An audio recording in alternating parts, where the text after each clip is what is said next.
Guys, welcome back to my channel. So pharmacology के हमने 3 chapters complete कर लिए। ठीक है, 3 चैप्टर्स में कौन की इंट्रोडक्शन कंप्लीट किया है, एंटीसेप्टिक एंड डिसइंफेक्टेंट और जीआई। ठीक है, तो जीआई के मैंने जो भी जितने भी क्लासिफिकेशन बताए, एंटी एमेटिक, एमेटिक्स है ना, और एंटीपेप्टिक। ठीक है, एंटीपेप्टिक क्या होता है वो मैंने एक्सप्लेन नहीं किया है, बट एंटीपेप्टिक क्या होता है, जो हमारे स्टमक में अल्सर बन जाता है। ठीक है, जब बहुत ज़्यादा एसिडिक मीडियम होता है हमारे स्टमक का, ठीक है, उस टाइम पे, या फिर जब बहुत ज़्यादा जो हमारी पैराइटल सेल्स होती हैं बहुत ज़्यादा एचसीएल प्रोड्यूस करती हैं। ठीक है, तो वो जो है कि इरोड कर देता है। ठीक है, जो हमारी म्यूकस मेम्ब्रेन होती है स्टमक की, उसको इरोड कर देता है। ठीक है, तो वो हो जाता है क्या, पेप्टिक अल्सर, है ना। ये एमएसएन में भी है आपके, है ना। तो हम आज पढ़ेंगे उसका रेस्पायरेटरी का। ठीक है, तो मैंने जीआई के जितने भी क्लासिफिकेशन बताए हैं, ठीक है, उसको बाय हार्ट याद कर डालो, क्योंकि अभी से अगर नहीं याद करेंगे तो फिर अभी रेस्पायरेटरी है, ठीक है, और भी बहुत सारे जो डिसीज़ के वो हैं ड्रग्स हैं, तो वो सारे उसमें मिसमैच हो जाएंगे। ठीक है, तो अभी से याद करना स्टार्ट कर दो। ठीक है, और जो है कि हाँ, ठीक है, आज हम पढ़ेंगे रेस्पिरेटरी सिस्टम। ठीक है, तो रेस्पिरेटरी सिस्टम आज पढ़ेंगे और उसका क्लासिफिकेशन बताऊंगी। ठीक है, इसमें ब्रोंकोडायलेटर्स वगैरह है, एंटी एस्थमेटिक है। ठीक है, तो हम देखेंगे drug used on respiratory system. ठीक है, disease of respiratory system include asthma, congestion, COPD. ठीक है, chronic obstructive pulmonary disorder.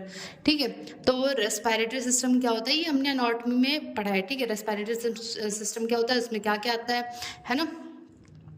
Knows आता है, ठीक है, लैरिंग्स, फेरिंग्स, है ना, और लंग्स, है ना, ब्रोंक्यूल्स, ये सारे आते हैं। ठीक है, इन सब में कोई भी डिजीज़ या फिर कोई भी कंडीशन हो, है ना, कोई भी पैथोलॉजिकल कंडीशन हो, वो होता है डिजीज़। ठीक है, अब इसमें आता है अस्थमा। ठीक है, कंजेशन मतलब स्टिफनेस आ जानी, स्टिफनेस आ जाती है। ठीक है, वो होता है। ठीक है, अब देखते हैं drugs that we use in respiratory diseases, मतलब कौन कौन से ड्रग्स ऐसी होती हैं जो उनकी रेस्पिरेटरी डिजीज़ में हम यूज़ करते हैं। ठीक है, इसमें आता है एंटी एस्थमेटिक्स, ठीक है, डीकंजेस्टेंट्स, ठीक है, म्यूकोलिटिक्स।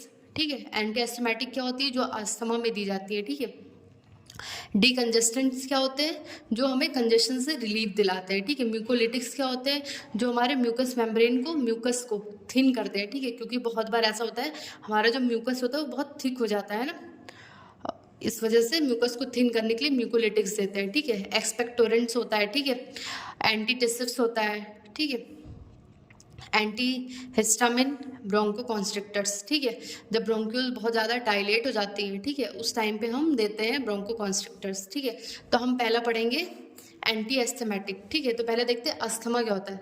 Asthma is a condition in which airways become inflame, narrow and swell up and produce mucus in excess amount that cause breathing difficulty. ठीक है, अस्थमा क्या होता है, अस्थमा एक ऐसी कंडीशन होती है जिसमें कि हमारी एयरवे जो होती है, ठीक है, वो इन्फ्लेम्ड हो जाती है, नैरो हो जाती है, ठीक है, और स्वेलअप हो जाती है। नैरो मीन्स क्या होती है, वो उसका जो एक ये है, ये इतनी इसकी ब्रेथ है।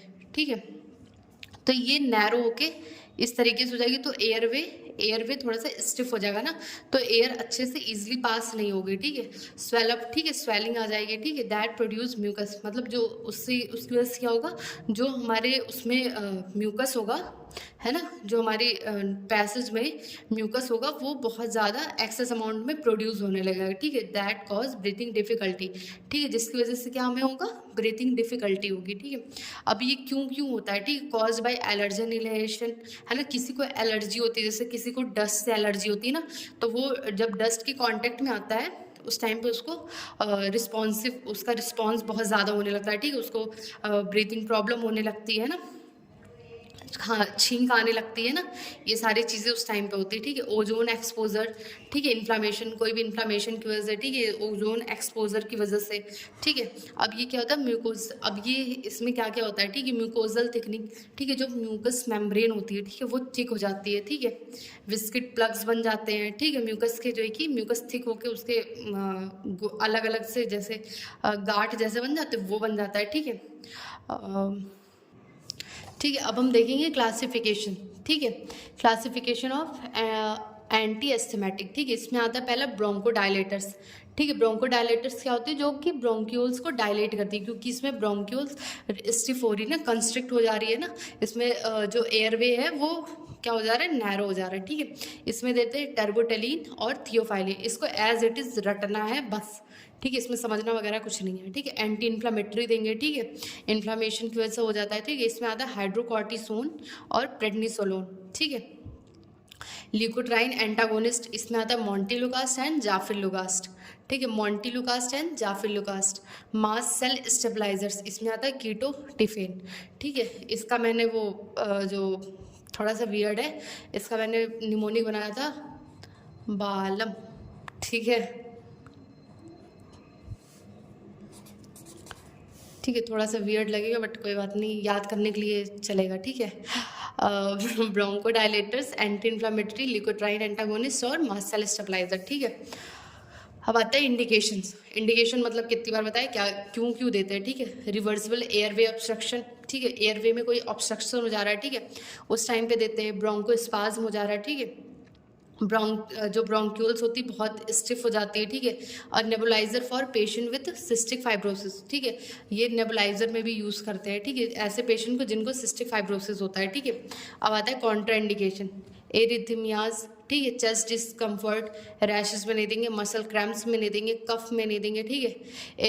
एरिथमियाज क्या होती है, जो रिदम होती है, ठीक है, जो हमारे हार्ट बीट की है ना, हार्ट बीट की जो रिदम होती है वो जो है कि डिस्टर्ब हो जाती है, ठीक है। चेस्ट डिस्कम्फर्ट है ना, चेस्ट में जैसे हैवीनेस लगे, ठीक है, रैशेस हो जाते हैं, मसल क्रैम्प्स होता है, ठीक है, कफ। एपिटैक्सिस क्या होती है, ये नेज़ल ब्लीडिंग होती है, ठीक है, जो नेज़ल सेप्टम में जो वेन्स होती हैं, ठीक है, वो रप्चर होने की वजह से जो ब्लीडिंग होती है, ठीक है, उसको एपिटैक्सिस कहते हैं, ठीक है। नॉजिया होता है, हेडेक होता है, ठीक है, इन सब में नहीं देंगे और उसमें भी नहीं देंगे, प्रेगनेंसी में भी नहीं देंगे, ठीक है, लैक्टेशन में नहीं देंगे, ये सारे पॉइंट्स उसमें ऐड ऑन कर लेना है, ठीक है।